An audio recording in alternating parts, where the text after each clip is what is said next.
Okay then, Helldivers, we are back and we've got loads to go over today as the Discord has been absolutely on fire of recent with Jojo, Shams Georgiani, and even our enemy designer Yusuf have been on the round. So talking about a load of stuff. We have got a brand new briefing and a new major order, so we're going to be diving into that. We've got a big statement coming from Jojo, and also Shams Georgiani has approached the situation with quality and performance yet again with some more in-depth reasoning. This one's a big one, so make sure you put your hands on your hat because it's going to get windy out here. If you haven't already, smash that beautiful like button, subscribe with post notifications turned on, it'd be greatly appreciated. Make sure you check out our incredible sponsor, Instant Gaming, the platform where you can get your video games cheaper for PC and console with the best deals, offers, promotions and discounts, all running up to 70% off. It's a no-brainer on old and new games. Links in the description. And if you want to get involved with that giveaway, it is very simple. We're giving away super credits so you guys can get your hands on that cheeky Halo collab when it eventually comes. And to get involved with that, all you have to do is head down into the comment section and put in a flame emoji because it's about to get hot in here over the next few weeks. With that being said, though, let's dive into the game and see what it is that's happening right now in Helldivers 2. Okay, so starting off, we have got your brand new major order briefing coming up, and this one's an interesting one. As it states, the citizens of Super Earth have endured over a year of war, initiated and perpetuated by the enemy of freedom, and while their resolve is firm, they must be afforded some relief. Diversion is demanded and deserved. Accordingly, the Super Earth government has authorized the construction of Tyranny Park 2, a massive recreational and educational facility showcasing the most dire threats posed to managed democracy. The tragic sabotage of the first Tyranny Park and vicious massacre of its staff and a small number of brave citizens has not been forgotten. Rather, the lessons learned from its vivid demise have been integrated into its new facility, which will be safer, larger, and have significantly greater merchandising potential. The rebirth of Tyranny Park, bigger, stronger, and better than ever, will prove to our enemies and our citizens a known truth that freedom never backs down. And this led us to a ginormous major order. For over 6 days, we have to liberate Boar Rock, kill 5 million chargers, 2 million impalers, 1.5 million Bile Titans, successfully extract with 40 million common samples from any Terminid-controlled planet, and successfully extract from 15 million rare samples from any Terminid-controlled planet, essentially stating that for the next week we are on bug territory, and all for a theme park. Absolutely wild to me. I'm not too sure how this one's going to go down with the community, as I think a lot of people were expecting to head back to the squids, but yes, we do have yet another filler MO before we manage to run through to the Xbox time period in just 2 weeks' time. It doesn't leave me for too much confidence considering how this one's actually going to go over the next couple of weeks. But yes, you guys need to head over to Boar Rock to get that thing liberated and go ahead and start taking out all of those bloody Terminids. Let me know what you guys are thinking in the comment section to this major order. I feel like a few of you guys are going to be upset about it. Obviously, we had no patch come up yesterday, and obviously Jojo started writing up in the Discord with regards to it and stated that there was no patch today, but they are cooking. Now, if we take a look at the time schedules that we've got in hand, we have got exactly 2 weeks yesterday till the Xbox launch, and what we're about to talk about is Shams Georgiani talking about the performance inside of the game before Xbox actually gets their port into it. And realistically, they have got 1 good week left, being next Tuesday, so the speculation runs in hand of a ginormous patch update to performance coming in next week, or maybe even a day 1 patch update happening on the day of Xbox's launch. It'll be interesting to see exactly how that one pans out, and I was very surprised to see no patch update yesterday, as well, with not a lot of time left. I thought that they would have drip fed some changes in there to make the game a little bit more sustainable in the longevity of things. But while we're talking about performance and the general fixing, somebody was speaking to Shams Georgiani about the 60-day patch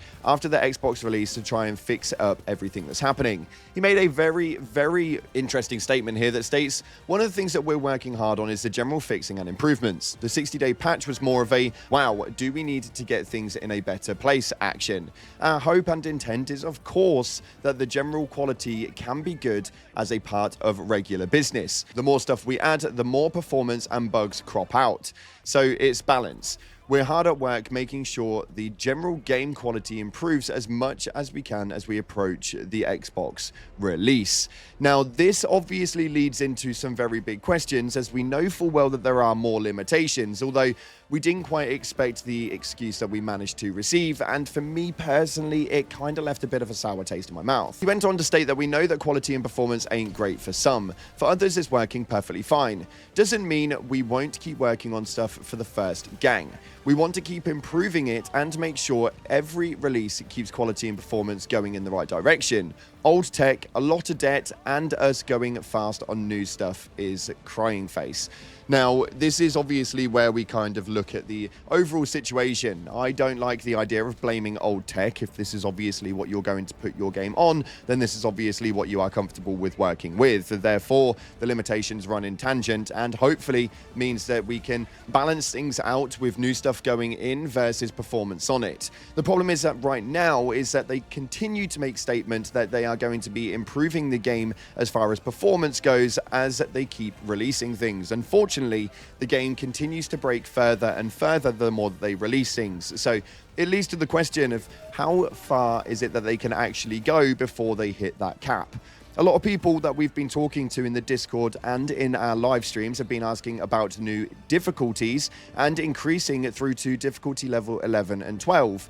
And there is obviously going to be a cap on that one as well, as people were asking for spawn rates to increase inside of the game within these level caps. And Sham stated that the performance would tank even more. So I think that what we're looking at right now is that maybe there is a cap on the level system and how it can actually operate. And with them stating that they were using the factions as a way to be able to make the difficulty higher, I feel like that might well be the way that it goes moving forward, as I don't think that they can actually increase the spawns any further. Now, some people were talking about the fact that the spawn levels were actually decreased just a couple of months ago. We did have some alterations to the spawn leveling, and why is it the case if that was working fine before?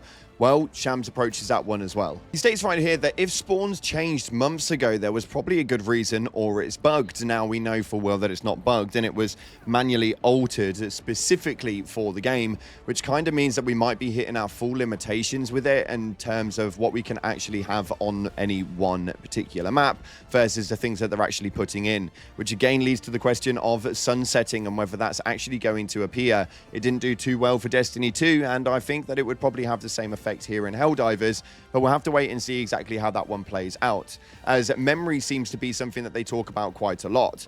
Somebody was talking to Shams about the idea of having separate languages run for separate individual players so that you could hear maybe a German player talking German and an English player talking English, but be in the same lobby. And he says right here that, man, the game sounds so much cooler in other languages. I wish the Helldivers would spawn with different nationalities and languages, but there's a memory limitation.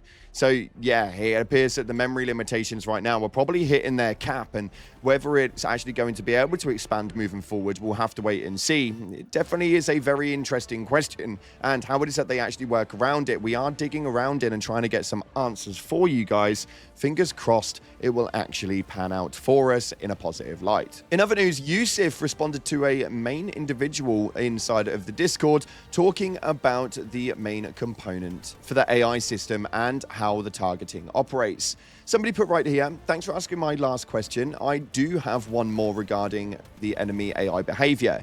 Is there any chance bots operating machine gun emplacements will receive improvements on their reaction speed and view distance? Right now, it's extremely easy to walk up to a machine gun emplacement and kill the bot on it before they even realize you're there, defeating the purpose of the defense set around the outpost and objectives.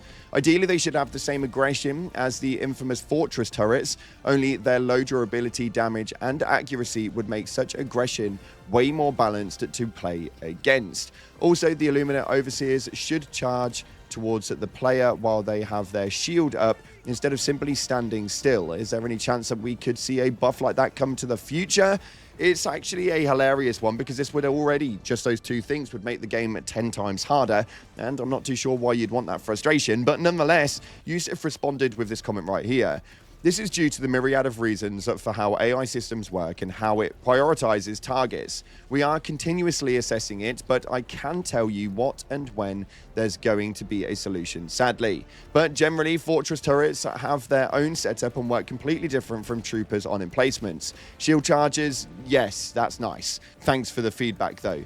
So, interestingly, it kind of seems that the movement for those AI units are not really going to change, It does seem that there is going to be some moves at some stage or another, and they are working on it currently with no time period for the solution, but it appears right now the game is in a bit of a weird functionality. So it appears that it's not the only problem, though. Apparently, its game guard is having a bit of a problem. Somebody stated that the AMD Adrenaline software keeps shutting down after starting HD2, and somebody stated that it is the game guard that's doing it. The INCA, the makers of Game Guard, have made people aware of it. For now, launched the game in admin. And apparently, according to B Vitamin, the INCA are aware of that, and they are working on it currently. So if you guys are having an issue with that, for now, you will have to launch the game as admin, but they will actually rectify that fix for you. Overall, though, what we're seeing is a lot of finer details in the background right now, and everybody seems to be talking about the exact same thing when it comes to performance and issues with that part of the game.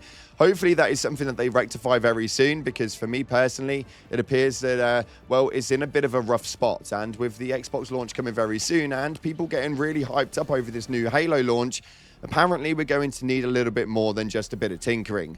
Overall, though, we're going to take a look at your top comments from the previous video where we spoke about the Halo launch of Halo ODST crossover being confirmed in the latest trailer. If you've not seen that, then my lord, oh lord, you definitely need to.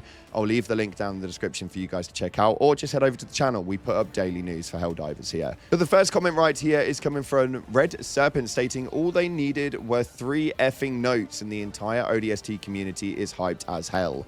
Yeah, this is a weird one, actually. For me personally, as soon as I heard those 3 notes, it just ran nostalgia straight through my bones, and I got skin crawls straight away. It was absolutely wild. So I'm really glad that they're doing this and that they've been able to do this, actually, because it's probably one of the larger ones that they were able to claw in, which does lead to question as to how big it is that Helldivers actually is in the gaming franchise. That's for damn sure. And moving into the second comment, we have the exact same user who managed to solidify an even larger comment, stating the suppressed SMG will be the best fit as it's a standard issue gun for the ODST. Not the assault rifle, that's the marine weapon. Now, for me personally, I was kind of going off of the popularity basis. Yes, the suppressed SMG is obviously going to be the standard use for the ODST, but as far as popularity goes, if most people who even don't play Halo 3 have seen the assault rifle, they'll know exactly what it's from. That was the only way that my head was running on it, but you may well be right. The suppressed SMG could well be the one that Helldivers use, as they've always been more of an underdog potential. We don't have a lot of main character vibes inside of this game, so you might actually have that one nailed on the head. Next up, it states, since it's ODST, we're most definitely getting the primary slot SMG, which I actually think has been the common thing inside of this comment section. And the most common take for most Helldivers that have been inside of ODST, it seems to be where you guys are leading in. So I'm excited to see exactly what they do, and hopefully we'll receive a trailer leading up to the launch of Xbox on the 26th. Nonetheless, though, unfortunately, that's all we've got time for today. It's been an interesting one, and we are still waiting our major order, which we'll have a video coming up for later on this evening. Double upload for Helldivers. Damn, we are running good right now. Nonetheless, thanks again for watching. Appreciate you all, and as always, I'll see you in the clouds.